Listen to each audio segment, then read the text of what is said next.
साहब जिंदाबाद, कमल साहब जिंदाबाद, अशोक भैया जिंदाबाद, अशोक भैया जिंदाबाद, डॉक्टर रमन जिंदाबाद, डॉक्टर रमन। जिंदाबाद।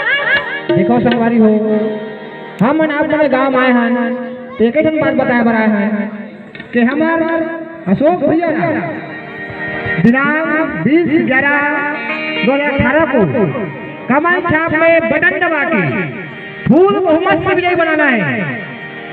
हाँ संगवारी हो, ये बात का सुनता रखूं, हमार नेता भैया अशोक भैया ना कमल छाप में बटन दबा के भारी से भारी बहुमत में जिताना है और जिताना है और जिताना है।